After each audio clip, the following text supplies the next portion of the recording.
ازيكم عاملين ايه؟ يا رب تكونوا بخير.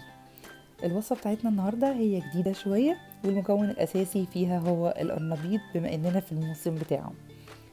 بس قبل ما نبدأ الوصفة بتاعتنا خليني أفكركم بالشير واللايك والسبسكرايب كالعادة، وتفعيل الجرس عشان يوصلكم مننا كل جديد. يلا نبدأ الفيديو. هنا عندي قرنبيط مجمد كان متبقي من قرنبيطة سلقتها قبل كده. هحضر لها صوص على جنب، تقريبا 3 معالق من زيت الزيتون،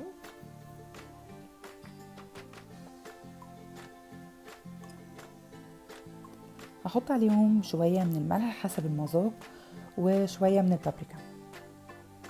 هقلبهم مع بعض كويس قوي وهغطي بيهم القرنبيط. هوزعهم على القرنبيط وادعكه بايدي بحيث ان الخليط بتاعي يتوزع على القرنبيط كله.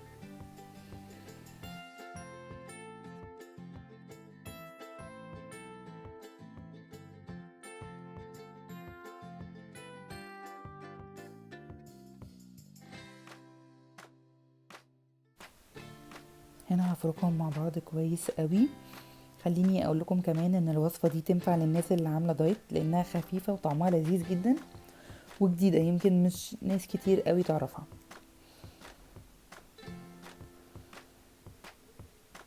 انا كان في مجموعة تاني متبلاها من الاول، هجيبها دلوقتي وهضيفها معاهم في الطاجن.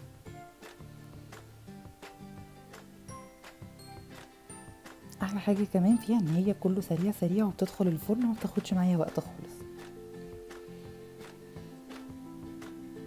هدخلهم الفرن هياخدوا تقريبا تلت ساعة وبعد كده هطلعهم. ده شكلهم بعد ما طلع. هنزينهم بقى، هحطهم في الطبق عندي.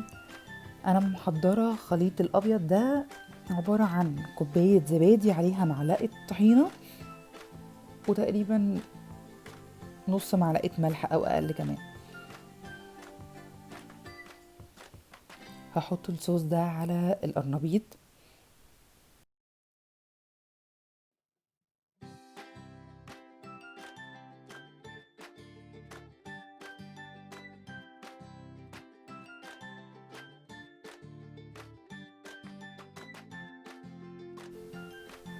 طعمه فعلا فعلا فعلا يجنن. انا عمري ما كنت اتخيل ان ممكن يبقى بالطعم ده.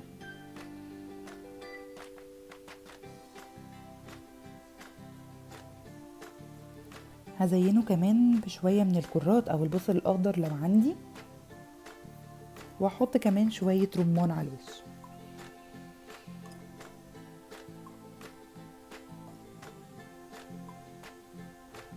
هنا انا خلاص حطيت البصل الاخضر، احط كمان شوية رمان، وهنلاقي في الاخر كمان ان انا رشيت له رشة سماق بتديله طعم مزازة حلوة.